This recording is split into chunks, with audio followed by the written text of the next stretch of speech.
एक ऐसा विटामिन जिसका नाम तो हम सबने सुना है, विटामिन ए। लेकिन क्या आप जानते हैं कि इसकी असल कहानी क्या है? नहीं, ये सिर्फ गाजरों और आंखों की रोशनी तक महदूद नहीं है। आज हम इसके कुछ ऐसे राजों से पर्दा उठाएंगे ना, जो आपको सोचने पर मजबूर कर देंगे। इसकी कमी के पीछे एक ऐसी वजह छुपी है जो शायद आपको हैरान कर दे। तो चलिए मिलकर इसकी तह तक पहुंचते हैं। अच्छा, कभी ऐसा हुआ है कि रात को आप गाड़ी चला रहे हों और सामने से आती गाड़ियों की लाइट्स एकदम आंखों में चुभें, सब कुछ धुंधला सा हो जाए? हम अक्सर सोचते हैं कि बस आंखें थक गई हैं, लेकिन ये विटामिन ए की कमी की सबसे पहली और सबसे वाज़ेह निशानियों में से एक हो सकती है। लेकिन बात यहीं खत्म नहीं होती। सिर्फ रात को नजर आना ही मसला नहीं है। जरा अपने बाजुओं के पिछले हिस्से पर गौर करें। क्या वहां छोटे छोटे दाने हैं, या सर की जिल्द हर वक्त खुश्क रहती है?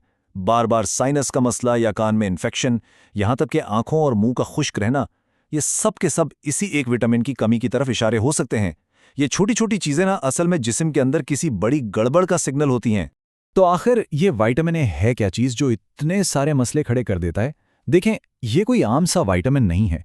ये एक फैट सॉल्यूबल यानी चर्बी में हल होने वाला विटामिन है। और यही इसकी खासियत है, यही इसकी सुपर पावर है जो इसे हमारे जिस्म के लिए इतना इतना जरूरी बना देती है। चलिए जरा इसको समझने की कोशिश करते हैं। इसको ना बहुत आसानी से समझा जा सकता है। जैसे तेल कभी पानी में हल नहीं होता, ठीक है? बिल्कुल इसी तरह कुछ विटामिन पानी में नहीं बल्कि चर्बी में हल होते हैं। विटामिन ए भी इन्हीं में से एक है। इसका सीधा सा मतलब यह है कि हमारा जिस्म इसे अपने फैट टिश्यूज में स्टोर तो कर सकता है, लेकिन इसे हजम करने और इस्तेमाल करने के लिए भी इसे चर्बी की ही जरूरत पड़ती है। और यही तो इसकी असल ताकत है। पता है क्यों? क्योंकि हमारे जिस्म का हर एक सेल, उसकी जो बाहर की दीवार है ना, वो भी चर्बी यानी फैट से बनी है। तो विटामिन ए क्या करता है? इसके पास समझे एक वीआईपी पास है। ये सीधा इस दीवार से गुजरकर सेल के अंदर चला जाता है, बिल्कुल उसके मरकज तक, डीएनए तक, और वहाँ जिनैती सतह पर काम करता है। अब आप समझे कि हमारी जिल्द के लिए और हमारे इम्यून सिस्टम के लिए इतना ज़्यादा ज़रूरी क्यों है। अच्छा जी, अब आते हैं इस कहानी के सबसे अहम और शायद सबसे चौंका देने वाले हिस्से की तरफ। हम सब यही सोचते हैं ना कि खूब गाजरें खाओ, पालक खाओ और विटामिन ए पूरा हो जाएगा। बस यहीं पर एक बहुत बड़ा धोखा है, एक गलतफहमी है जिसको आज साफ करना बहुत जरूरी है। देखें, हकीकत में विटामिन ए की ना दो किस्में हैं।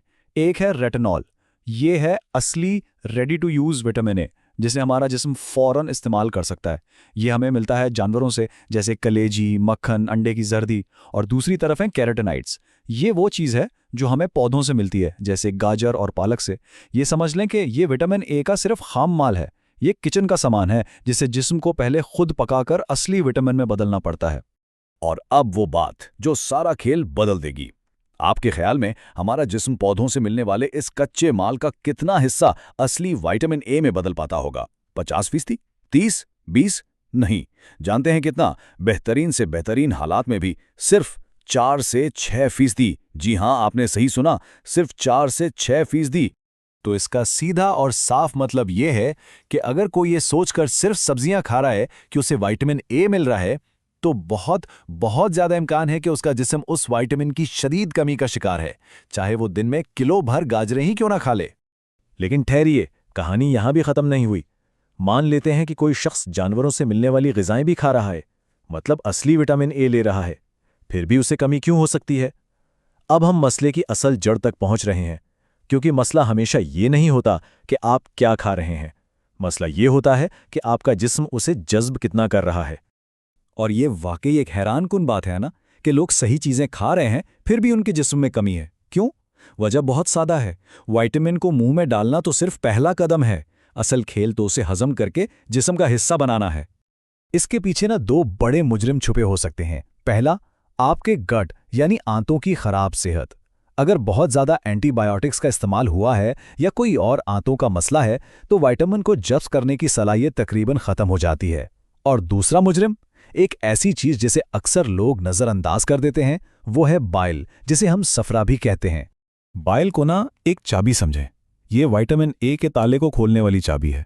या यूं समझें जैसे बर्तन धोते वक्त साबुन चिकनाई को काटता है ना, बिल्कुल वैसे ही बाइल, जो हमारा जिगर बनाता है, खाने में मौजूद चर्बी को छोटे छोटे टुकड़ों में तोड़ लेता है। और क्योंकि विटामिन ए तो इसी चर्बी में छुपा बैठा है, तो बाइल के बगैर हमारा जिस्म उस चर्बी को तोड़ ही नहीं पाएगा और विटामिन ए को जज़्ब करना तो बहुत दूर की बात है। और ये सारा निज़ाम एक जंजीर की तरह जुड़ा हुआ है। एक कड़ी टूटी तो सब खत्म। देखें, सब कुछ शुरू होता है हमारे मैदे से। अगर मैदे में तेज़ाब की मिकदार कम हो तो वो हमारे गॉल ब्लैडर यानी पित्ते को सिग्नल ही नहीं भेज पाता कि भाई बाइल रिलीज करो। जब बाइल नहीं निकलेगा तो खाने की चर्बी हजम नहीं होगी, और जब चर्बी हजम नहीं होगी तो विटामिन ए भी जज़्ब नहीं हो पाएगा। देखा, एक छोटी सी गड़बड़ ने पूरी लाइन खराब कर दी। तो सवाल यह है कि किसी को कैसे पता चले कि उसके जिस्म में बाइल का मसला है। कुछ बहुत वाज़ेह इशारे हैं। जरा सोचिए, क्या खाना खाने के बाद पेट फूल जाता है? बहुत ज़्यादा डकारें आती हैं? क्या सीधे कंधे में अक्सर दर्द रहता है, या कब्ज़ की शिकायत? अगर ऐसा है तो ये आपके जिगर और पित्ते की तरफ से मदद के लिए एक पुकार हो सकती है। तो इन सब बातों का खुलासा क्या है, निचोड़ क्या है? बात यह है कि हमें न्यूट्रिशन को, ग़िज़ाइयत को एक बिल्कुल ही नए ज़ाविये से देखना होगा। सबसे अहम बात जो समझने वाली है वो ये है कि विटामिन ए की कमी अक्सर खुराक का मसला नहीं, बल्कि हाजमे का जज़्ब करने का मसला है।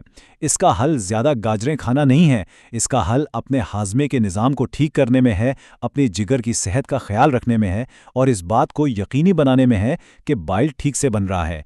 क्योंकि सीधी सी बात है, अगर जिस्म विटामिन को जज़्ब ही नहीं कर सकता तो आप दुनिया की बेहतरीन खुराक भी खा लें, सब बेकार है। तो आज ये सवाल खुद से पूछने की ज़रूरत है कि क्या असल मसला खुराक में है या हाजमे में? अपनी सेहत को एक नई नज़र से देखें, क्योंकि असल कहानी ये नहीं है कि आप प्लेट में क्या डालते हैं। असल कहानी तो ये है कि आपका जिस्म उस प्लेट में से निकालता क्या है।